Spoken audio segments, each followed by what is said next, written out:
Sunday, and I am sharing today is going to start being Sundays a reverence, female reverence Sundays. Female reverence Sundays. And why am I saying it like that? Because one is, if you've heard me talk about numbers and you look into gematria, the word female equates to 9 for all of them. For English, reversed, Pythagorean, and reversed, it will equal 9. So that means vibrationally, that word, even in English, is a 9. And then reverence. Reverence is also a 9. So we're using the 9 energy to include the female energy. And also, if you've seen some of my older videos, I talk about the word female and what that means. Okay, so I'm going to just make sure that I'm not just talking to myself. So if you're out there and you happen to be watching, please give me a 3 in the chat so I can see that, because it's looking like I'm not live. I'm just, yeah, it's not showing that. Oh, it did. Okay, great. Yes, it's working. Okay. So I'm using my phone because I can't figure it out on my computer, but I will work on that. Okay. So on Sundays in the mornings, I want to start doing lives recognizing female reverence. Also, I want to set up my phone so that you can still hear me. I'm hoping you can still hear me. And I'm going to actually see if I can see myself. We might hear some echo here. Let's see what happened. It'd probably be a commercial first. Might hear some echo here. Oh. Okay, great. Let's see what happened. It'd probably be a commercial first. You can actually hear me. Okay. Hi, Jordan. Okay, great. Hi. Okay. I'm going to pause this. Okay. Greetings. Welcome. Thank you for being here. Hi. Happy birthday. Okay. Oh, okay. I can see you also on the computer. I wish I was on the computer, but I'm on my phone. So thanks for joining. Okay. Female Reverence Day. So hopefully a lot of people are joining in the idea of recognizing two things. Okay. What? One is the relevance of numbers and the reason why I chose female reverence. And that's what I want to start doing, is recognizing, because we already know that this day is predominantly devoted to a different reverence. So I wanted to start recognizing, one, the word female, because it is a vibrational match to 9, and to recognize and to recognize reverence of great mothers. So, okay, where I'm going to start is speaking a bit about the end of my last few videos where I talk about the mother wound and healing the mother wound. Okay, and in that,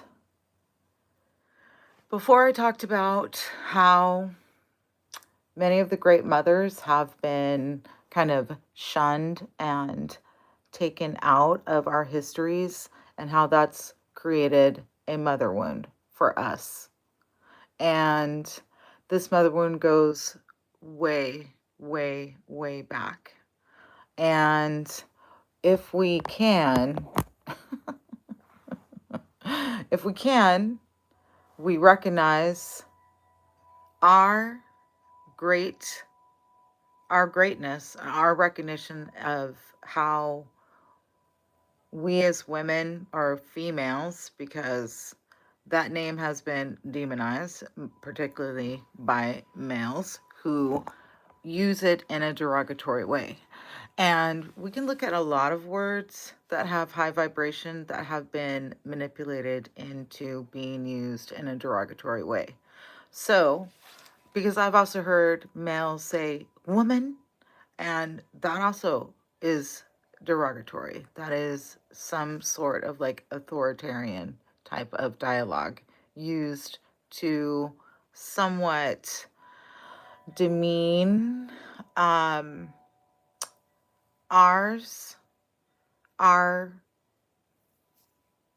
authority. Okay.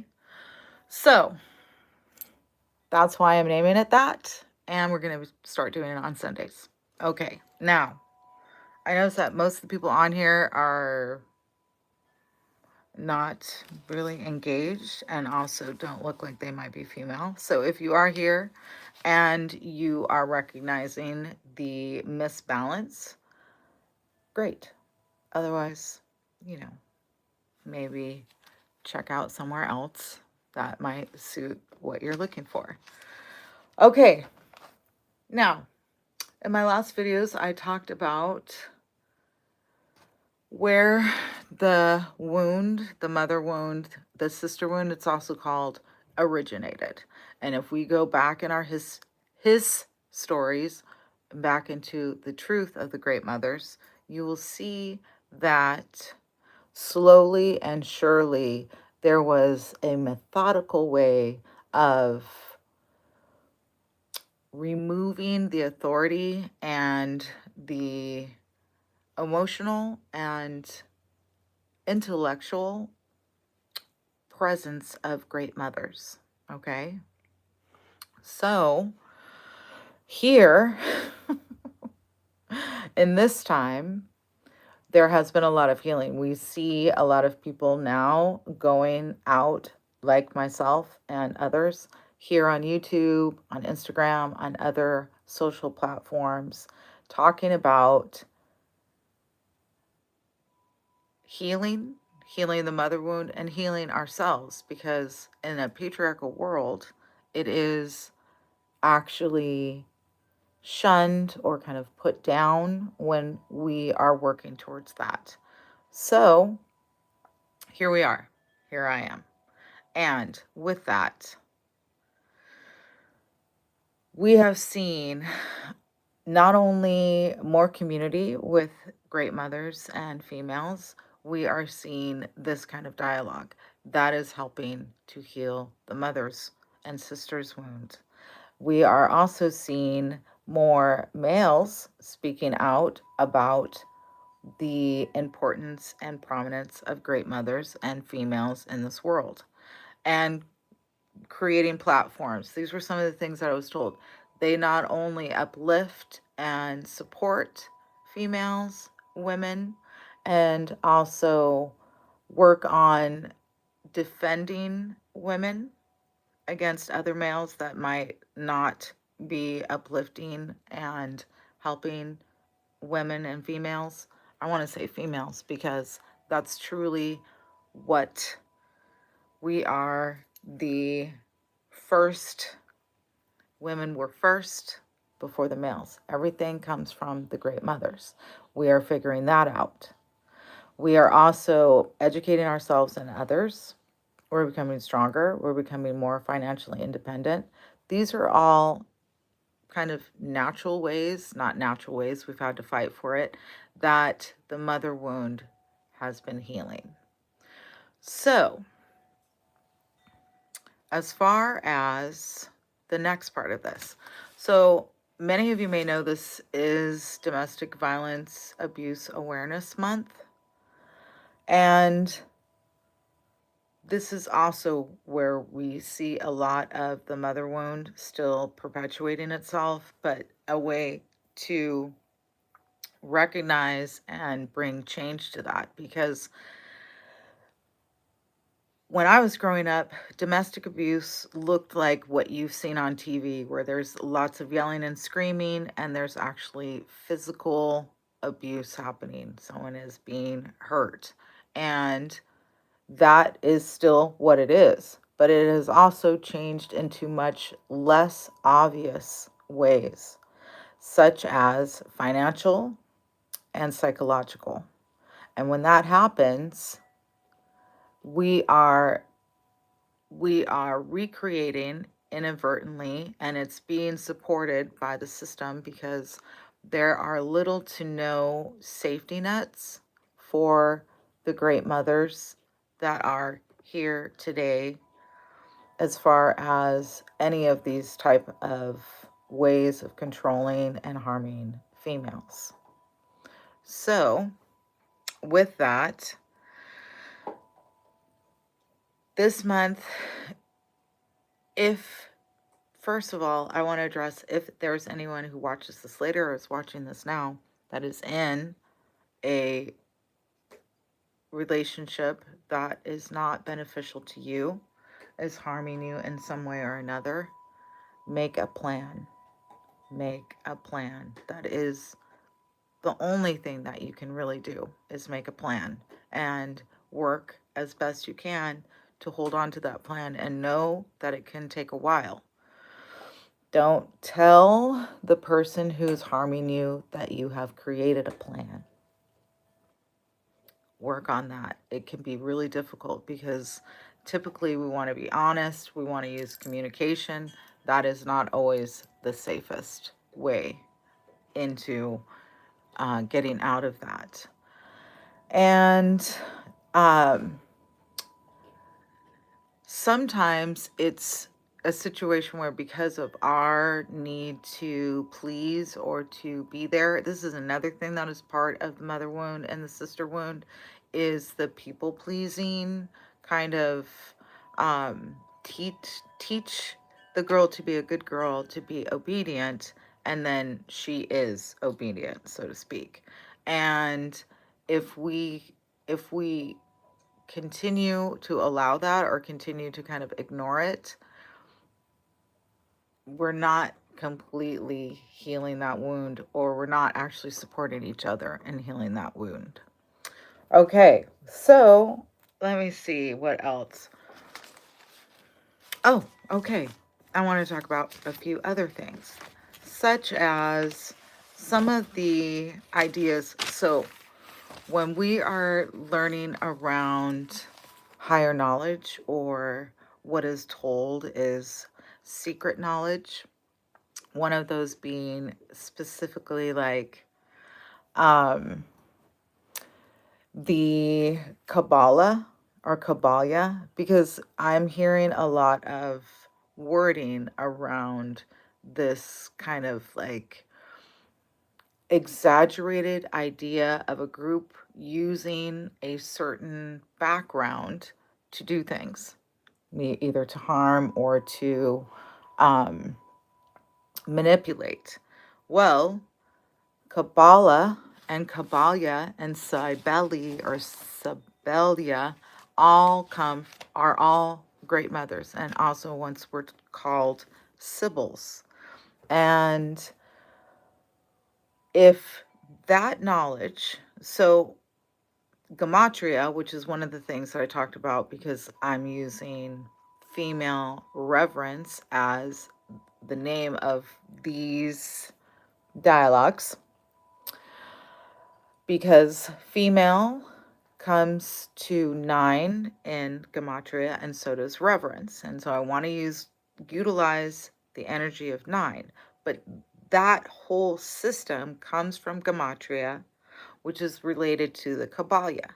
So if those are related, and also gematria is actually the name of a Sibyl, the Kabbalah is the great mother's knowings, the great mother's information. And so to me, this is proof that what was once the great mothers, or was given by the great mothers, or taught by the great mothers, has been literally stolen and usurped by others. Others that have the information, can afford the information, can afford to keep that information even secret if they so choose. So in in this part of it, it's just explaining the link to the names of said, not just groups, but ideals. They originate from the Great Mothers. They come from the Great Mothers. And they show us that it comes from the Great Mothers, but we're not completely seeing that. And in that are not only the Sibyls, but we also have what are called saints and what are called goddesses, deities. You can go on with, you could go on and on and on. And how many actually also Great Mothers of today are doing similar things, creating a sense of um, like remembered knowledge or what can be considered forgotten knowledge. And as the Great Mothers are remembering it, they're sharing it. This is another way of healing the mother wound and the sister wounds and those said wounds that perpetuate some of the systems and even abuse that we see today.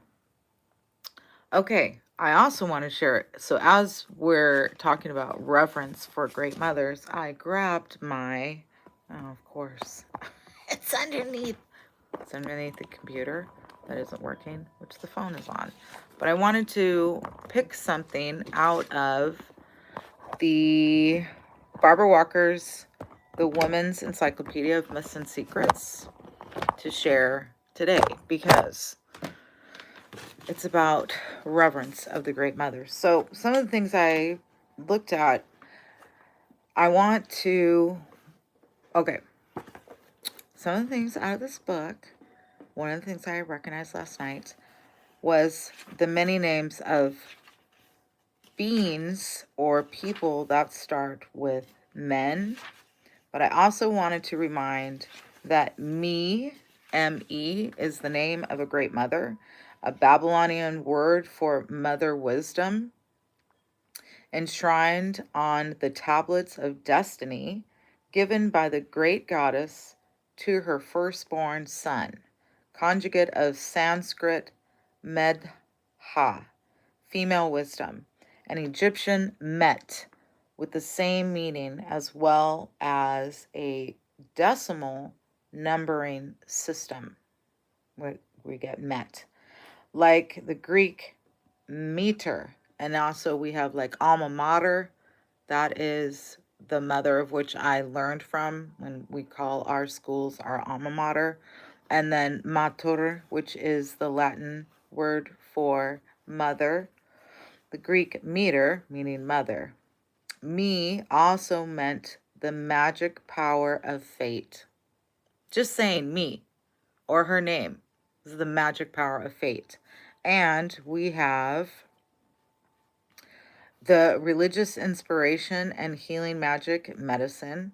Me, M-E is in the beginning of medicine. And goddess names derived from this root include Medea, Medusa, Metis, Meni, Maat, and Demeter. How rad is that? So, just some little side notes about great mothers. So, I was hoping for some questions or maybe collaborative ideas as far as uplifting and revering great mothers. So I mentioned me, and then she does go into explaining Ma'ara, which is Hebrew meaning cave, a title of the goddess Cybele, which I just mentioned. Great mother of the gods. Cybele is the great mother of the gods. Cybele, Kabalia. And we have the C and the K, which today we still, and especially in English, you'll still hear a link between those sounds. And then we have Medea. I could really go off on Medea because we also have media, right? We have media. It's spelled differently, but it definitely has a link to the energies of kind of this story. Even Medea was given, she was given a bad name, and she's part of the story of um, Homer. And in that as well is a link to the stars. I do videos about the stars and how they link to great mothers and goddesses, and how my theory is that most of the stories, specifically religious stories, are linked to the stars and the great mothers of those stars. We still have like the Seven Sisters and the Pleiades and that type of thing. But even with Medea. So Medea means wise one and is also a mother goddess of Medes, and she is linked to the mother goddess Medes. And in the story of Medea, she talks about how she is linked to the goddess. Okay. Um, Medusa and Matisse, like them, she was named from Sanskrit concept of Medha, female wisdom.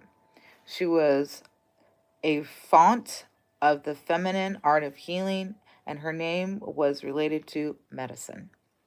You can see it in there. This is why I think media, this is where we see words get kind of usurped and used with the energy behind them.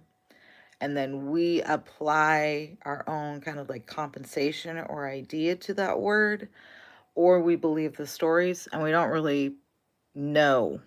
We're not really taught the truth of things. And I think media in today's world does that with us. Okay. She could restore the dead to life in her magic cauldron, as shown by the myth of Aeson, who was so restored. Um, Pliny called Medea a goddess whose magic arts could control the sun, moon, and stars.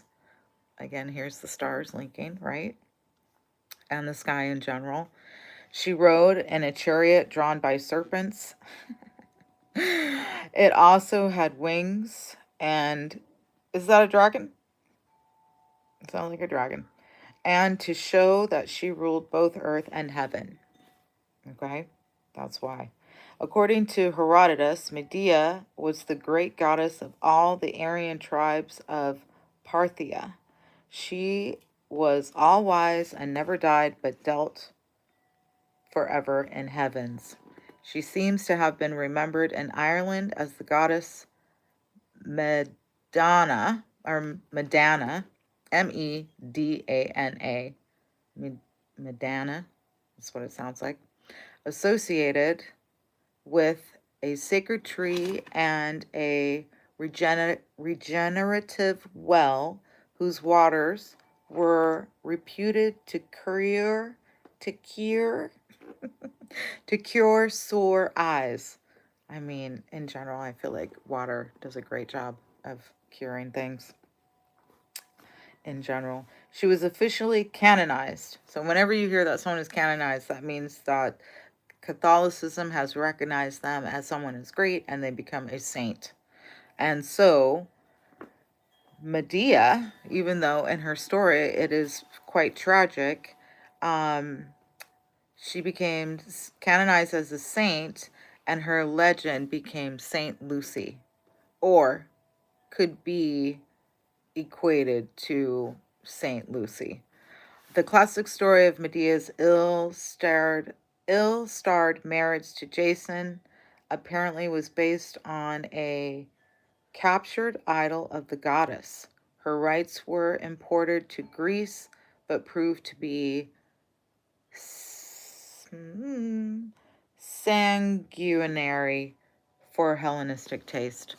Now I have to look up what sanguinary means, and I will share it with you as I look that up. What does that mean? Somebody might know already. I'll spell it for you. Sanguinary.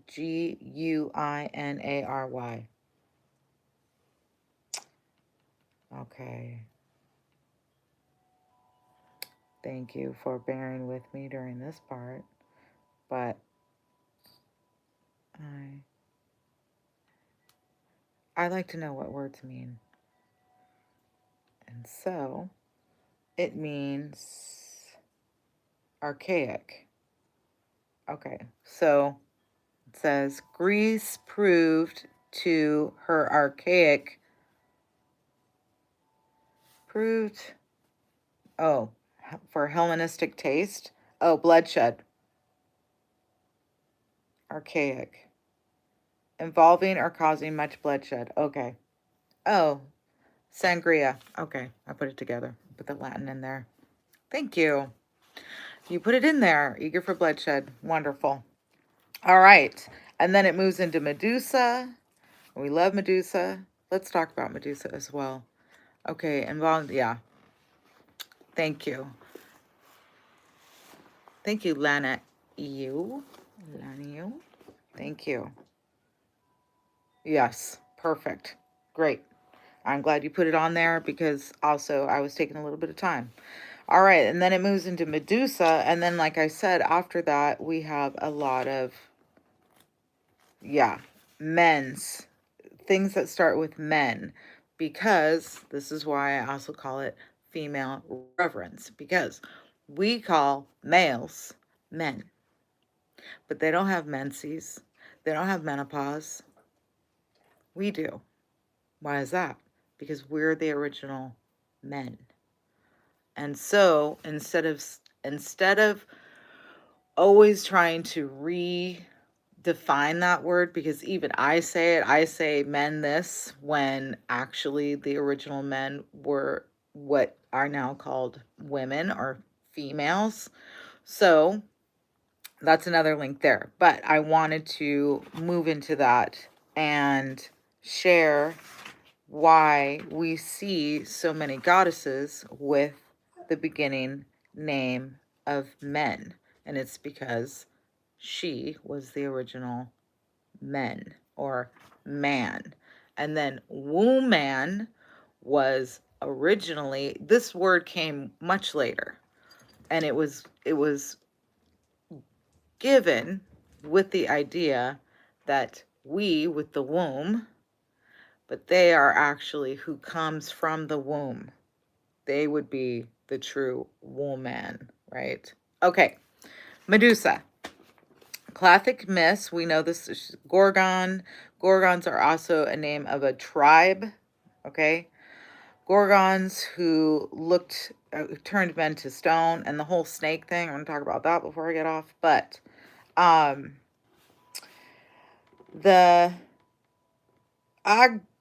Argives said Medusa was a Libyan queen beheaded by their ancestral hero Perseus, who brought her head back to Athens. But actually, Medusa was the serpent goddess of the Libyan Amazons, representing female wisdom, again with the snakes and wisdom and the Great Mother. Sanskrit, again, Medha, Metis, we talked about that. Medusa was the destroyer aspect of the triple goddess called Neith in Egypt, and Neith can be related to ninth or nine as well. And we have Athena, Athenia, or Athene in North Africa. Her inscription at Sais called her mother of all gods whom she bore before childbirth existed. I love you, Medusa. The mother of all gods whom bore before children existed. She was the past, present, and future, all that has been, that is, that will be. So famous was the description of her that Christians later copied it on behalf of Jehovah. Revelation 1:8, if you want to look that up. And then, oh yeah, because I lowered this. Oh well. And then she said, "No mortal has yet been able to lift the veil that covers me, because she was death, and to see her face to face was to die. that is to be turned to stone as a funerary statue. So we have also a little bit of mixture there around the dialogue. I don't know if you heard it, but no mortal has yet to be able to lift the veil that covers me, because if you see me face to face, you will die. Haven't we heard that? Isn't that that's a similar story we've heard before about seeing God face to face, okay? Then she was veiled also because she was the future, which always wears a veil. Another meaning of her hidden dangerous face was the menstrual taboo. Primitive folk also often believed the look of a menstruous woman can turn a man to stone. Medusa had magic blood that could create and destroy life. Thus, she represented the dreaded life and death giving moon blood of women. And I did do a video, not a live one, but I did a video about menstrual blood. I shared that on here if you want to check that out. The Perseus story was invented to account for the appearance of Medusa's face on Athena's Aegis, inherited from the pre-Hellenistic period when Athene was actually the same goddess, also mythologized as Metis, her alleged mother. The Athenians pretended their municipal goddess was the wisdom of Zeus, born from his head. But older myths, and this is what you find when you start going further and further back into the stories of the great mothers, that Athene was born of the three queens of Libya. That is, the triple goddesses from whom Metis, Medusa, was the destroyer aspect. A female face surrounded by serpent hair was ancient, widely recognized symbol of divine female wisdom and equally of the wise blood that supposedly gave women their divine powers. Okay, then we move into, I'm just going to name them because I could be reading this book forever because I love the information. So we have Mena, Mena, first, also known as Menes, first dynastic Egyptian ruler to unify the two lands. And this person, they call this person a pharaoh, but the hieroglyphic symbols of Mena means both moon and milk-giving mother's breast. Improbable symbols for a male. Just saying. And we have Menander, Menander, Moon Man, an Indo-Greek king of Bactria in the 1st century BC, also known as Soter or Savior. After he died, pieces of his body were sent to different parts of the lands he ruled in the matter of an Osiris or one of the moon bulls. Yes, I did a video about Osiris as well, and the links to Christianity Today or some of the things that are in the Bible. And in that, it mentions that it was known to take pieces of said rulers' bodies, distribute them around their lands. And then even up until more modern day construction, you will hear some secret stories about similar practices. Okay. Then we have Menat, Menat, an Egyptian moon charm, an amulet representing intercourse with a narrow male vessel pouring fluid into a broad female vessel. Also, Menat can be used as a sacred amulet for priests and for gods, priests, and mummies. Okay, but Menat is considered, let me see here, moon charm, female, feminine. Then we have Mene, and it's interesting because we have months, which goes back to the Menses, which goes back to the moon. So I wonder if men, and we do have, for a little time there, Osiris also went by the name Menu. So our menu would relate to Osiris. So there's Menu also has a moon link because of Osiris, or a star link, technically, not really a moon link. Okay. Mene, M-E-N-E. Throughout the ancient Middle East, this word meant moon, though on its appearance in the Old Testament, Daniel 5:25, it was translated numbered. And this is where I feel like that's a little bit more proof of where our original knowledge and wisdom became usurped and kind of used, quote unquote, like against us or against the people. But we have, yes, Mene, and there they would say like chance, but also Mene is linked to kingships, interestingly enough. Okay. Then we have Menek. It's a moon shrine, M-E-N-E-C, a Neolithic system. And then we have Menelaus, Menelaus, the moon king, husband of Helen of the moon princess from Homer's Troy. The gods told him he would be immortal because he had Helen for his wife, Helen of Troy. Okay. Then we have Meneva, which means moon way. Then we have menorah, which is the 7-branched candlestick. And there are theories that there's a link to the 7 sisters, are the moon hore, because you have menorah and you have the link to the moon, and then there happens to be 7 candlesticks. So there is a link there to the Pleiades. So again, the stars, the moon, the sun, and stories linked to that. And then we have Menrava, or also known as Minerva, but it's Menrava.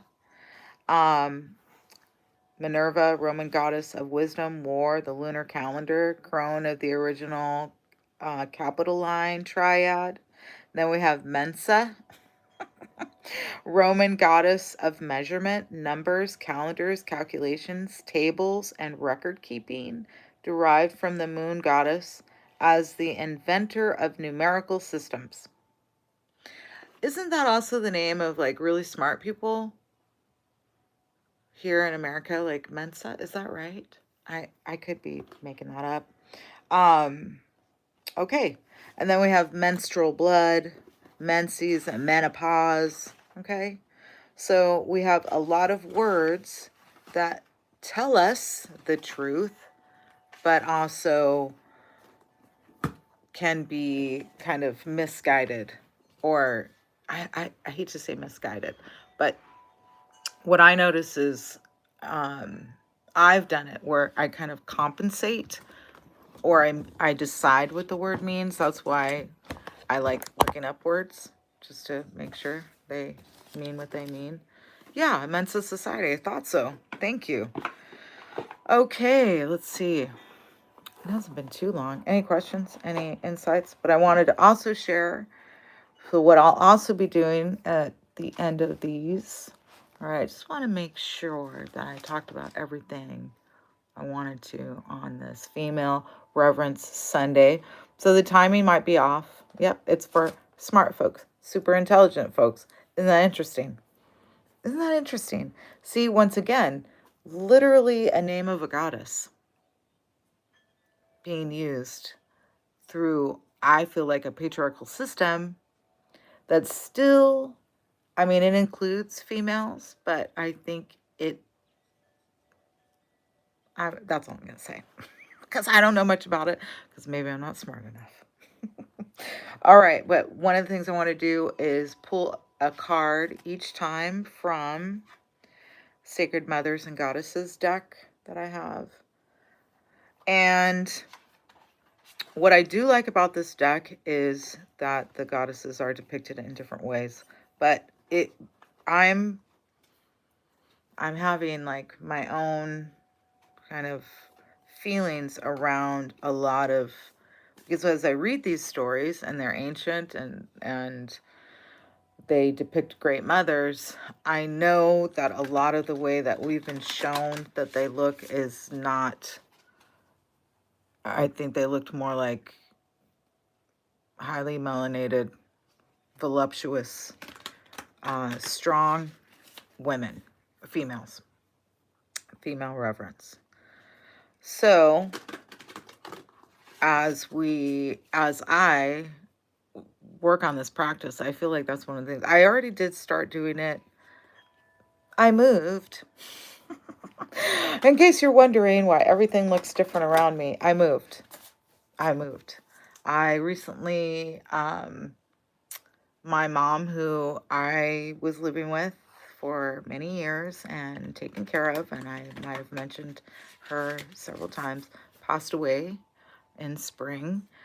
And I finished school, which I did let you guys know. I did finish school and decided to move back to where I'm originally from. And so I'm here.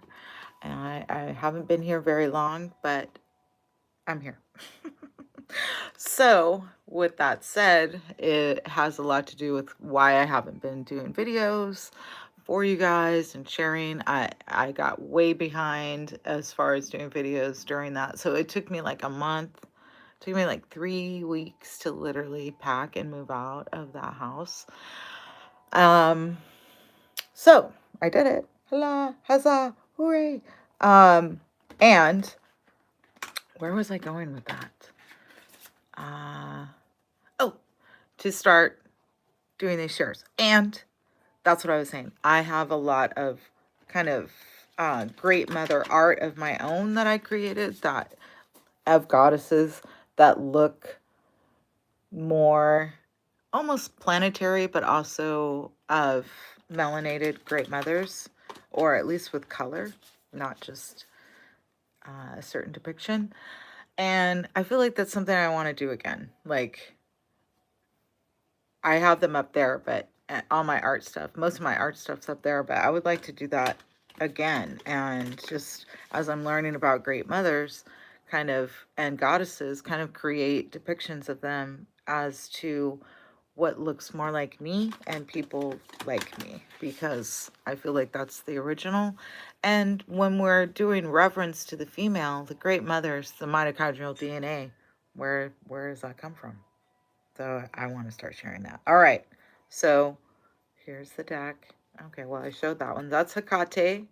So we'll do, since I already showed Hecate, which is at the bottom of the deck, we're going to do Hecate. Or Hecate. I've heard it pronounced 2 different ways, but one thing she represents, just off the top of my head, that I already know because I like her a lot, is triple goddess. She is considered all 3 of the stages of great mothers. So maiden, mother, crone. She's also known as being, quote unquote, a demon.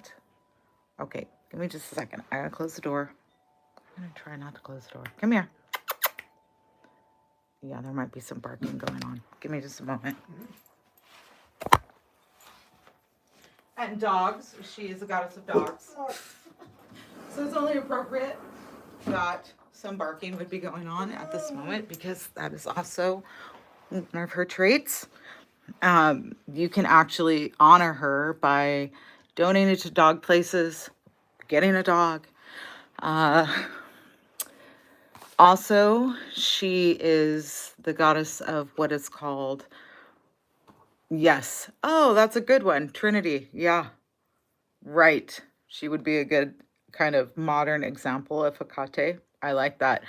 Also because she could travel between, Hecate is one of the only deities that they tell us that can travel between the waking life and the underworld at all times.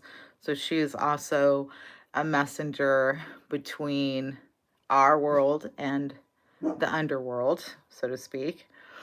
She also, yes, mother of magic, mother of other deities as well. She's known to have nursed and taken care of Zeus. And there is a link between Kume and Hecate because Kume, the Sibyl, is also linked to um, nursing Zeus. I find that interesting. So I'm going to read out of the book a little bit about what it says about Hecate. Oh, magic and crossroads. She is also the goddess of crossroads, which includes the underworld. Kali and also Oya. Like there's so many similarities between, especially when it comes to death and the underworld. But I think I got distracted, but I was going to say Hecate is also in in demonolatry. She is considered a demon as well. And so we can see how that could be considered with the idea of her being able to go into the underworld, even though my theory is demons and angels are originally stories around great mothers. Okay, so a little bit about Hecate, and then yes, and you also mentioned, thank you for all your comments and for hanging out and listening. Creator Destroyer, exactly. So many. Kali is also considered, can be considered someone who could go between the worlds. I'm not sure about Crossroads, but maybe. Oya is known for Crossroads as well, but it's kind of hidden. And another one, Hecate. Also, yes, creator fertility as well. So the Greek goddess Hecate is a protectress against evil spirits. Isn't that interesting? Because she's also considered a demon, right? In demonology, she's considered a demon. In a good way. Like, how to explain that is like, because she works with the underworld, she can also be used or facilitated to assist with necromancy. Okay. So, or like speaking to people on the other side. All right. Protects us against evil spirits and a bringer of the light to guide you through the darkness. She will also bring the darkness when needed. As a goddess who will exact vengeance upon those who harm the people she protects. So we can even link this with, so I'm going to kind of, because it is Female Reverence Sunday, I'm going to link another influencer creator on YouTube who has been working on what is called a conspiracy. Because conspiracy doesn't mean what we've been taught it does. Conspiracy means more than one people aspiring their breath, conspire, giving their breath, giving their mouth, giving their voice to an idea. And so part of her conspiracy, that's my dog there. That's my dog. Part of her conspiracy is basically making changes in the outside world that we've been seeing. And so to me, you could bring in whatever deity you want to, but if you're actually in the idea of like female reverence, Hecate can be a great facilitator of that conspiracy. Okay. A friend of Persephone, which I talked about, she goes, the queen of the underworld. Hecate is allowed to go back and forth. She also is the keeper of wisdom, the teacher of the wise, the guardian of those rejected or abandoned by society. She presides over magic, ritual, prophetic vision, childbirth, death, and the secrets of regeneration. She is a triple goddess, which you mentioned. And She is generous with her powerful gifts of maiden energy, motherly guidance, and crone wisdom. She holds the powerful energy of the new moon for transformation, as well as the energy of the full moon for release. She is an independent goddess who, like her cousins Artemis, who I've done a video on if you want to watch that, was unwilling to marry. Hecate is recognized and honored as the goddess of many contemporary Wiccans, priestess, and pagans, as I kind of mentioned. She is known as the Queen of Night, and so is Lilith. Isn't that interesting? For her connection to the spirit world, she's often invoked for communicating with the dead, as I mentioned, and helping those who need a bridge to loved ones on the other side. Again, her companions are a black cat and a three-headed dog. All right. There's my first Sunday reverence, October 5th. We're starting in October, which I also feel is a good month to start this as we head into the fall on this side and the spring on the other side, and recognize how the Earth Mother, ourselves, and all around the sky, moon, stars, connected to her, and all around the world, whether we're fully aware of it or not, we are giving reverence to the Great Mother. But thank you for being here. I look forward to seeing you next Sunday. Time to be announced. Hopefully I can get my computer to do it. If not, I will do it on my phone. Again, reverence to the Great Mother. Okay, and before I go, until next time, you can check out some of my other videos here on YouTube that I will not be live, but just posted, where I am going to go into a little bit more detail about the stars, what I've recently learned about the stars and I'm still trying to figure out, and the connection to great goddesses, modern day mothers, and the stories of the stars. All right, until next time. Let's see, we have some sound I can do.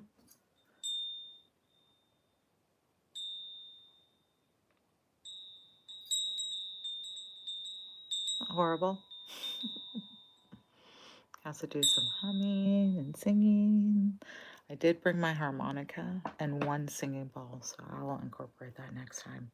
All right, again, thank you for being here. Until next time, great reverence to you as a great mother. Okay, let's see. I have to figure out how to stop it. My pleasure. Thank you.